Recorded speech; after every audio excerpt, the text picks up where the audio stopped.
Why did Gojo save Yuji?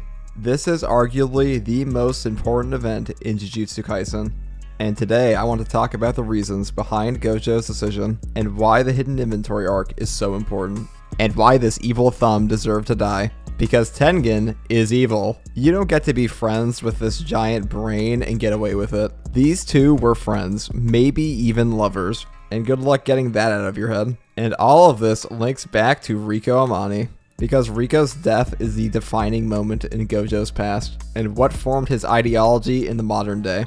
Before the events of the hidden inventory arc, Gojo was really just a carefree, gloating teenager who didn't really have to worry about anything. But the entire mood of the arc is set when Principal Yaga gives them the information about the Star Plaza vessel, and assigns them their bodyguard duty. And you can tell that Principal Yaga is not okay with this, because when you really think about the merger, it is immoral. Because it really boils down to Tengen stealing somebody's body to maintain barriers she set up. Nobody told Tengen to optimize curse energy in Japan. And the fact that Kenjaku and Tengen both had these same plans surrounding curse energy, this was just her application of it. These two were fuckers, possibly literally, definitely figuratively. And Rico was just caught up in the middle of this. And trust me, we'll go deeper into the horrors of Star Plaza vessels later in the video.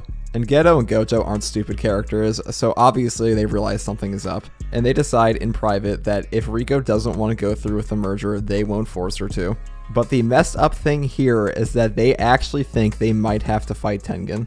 And we have no idea how strong Tengen was at this time in the story, because she wasn't stuck in like thumb form.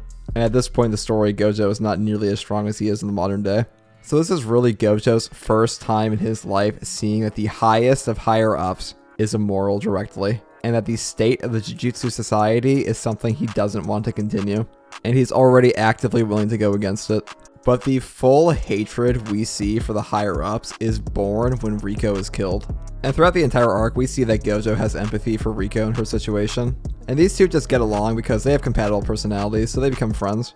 But the part that is the most messed up is that Rico is just sitting here ugly crying and hoping that she can be alive a little bit longer at the gates of Tengen before getting capped in the head. And at the end of the day, this was just an innocent girl that was murdered because she got targeted by an ancient monster that wanted to steal her body. Because that's really what it is. And later in the story, we get hints at how truly horrific being a vessel for Tengen may actually be, because Yuki can hear them, and she refuses to tell Tengen what actually happens to them. So that's all very eldritch and horrifying. But also, we have Tengen here merging with people having zero idea what actually happens to them. And if you think that Tengen's not as bad as Kenjaku, well yeah, she's not as bad as Kenjaku, but that's not really a high bar. Congratulations, you're not as bad as the known baby hunter and cursed fetus creator. Tengen is truly a paragon and virtuous individual. I'll just say it, I hate Tengen. Tengen's the worst, and I really wish I could have seen Gojo fight this person. Because if Gojo knew what Yuki seems to know about what happens to a Star Plaza vessel, he would have delivered a hollow purple into Tengen's mouth.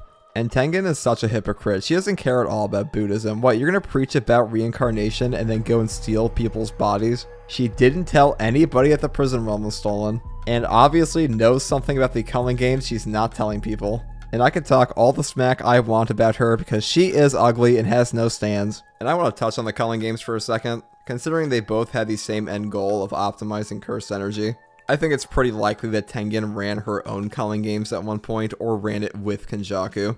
Because the Culling games is partially formed by using barriers, and Tengen is the barrier master, one who is almost without a doubt on the level of Kenjaku and Sukuna. We also know that someone like Sukuna was around before the Heian era. It was only during this time that he got the title of King of Curses. But let's dig deeper into speculation here. In chapter 136, we see Yuki and Kenjaku having a conversation about optimized curse energy, and Yuki Tsukumo spills the beans that Tengen's barrier is what is keeping curse energy in Japan primarily, and that's why we only see sorcerers around here. And Kenjaku calls out Sukuna in particular, and says, look, it's starting again, a golden age of curses. And Sukuna and Angel obviously know something about this, so we don't. Sukuna's an interesting character because he's prideful and occasionally boastful, but he's also tight-lipped for the most part, and the only real personal details he ever spills directly is when he runs into Angel and pulls Yuji aside personally to tell him that he is the Fallen. And in typical Sukuna fashion, he doesn't elaborate at all. So yes, the relationship between all four of these characters is extremely suspect.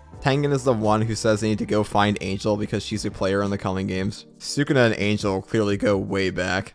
And Kenjaku is way too familiar with Sukuna for someone he doesn't know. So really, the way that Jujutsu society is set up is suspect at its very core, because it's really just built on a half-truth and a lie.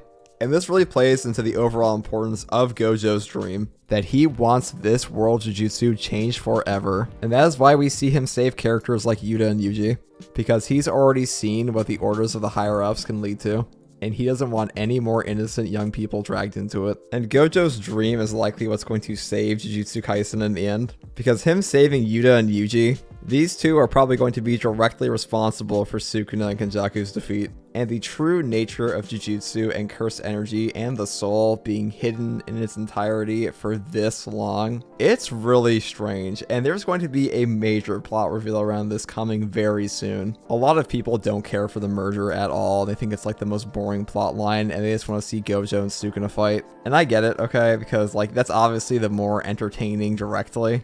But the merger is probably going to drop some dramatic truth bombs in this series about the nature of cursed energy, the Culling games, the Heian era, and why Yuji was created in the first place. And we might actually get the origins of these 6 eyes and cursed techniques in general. And I don't believe Kenjaku when he tells Choso he just thinks that the merger may be fascinating.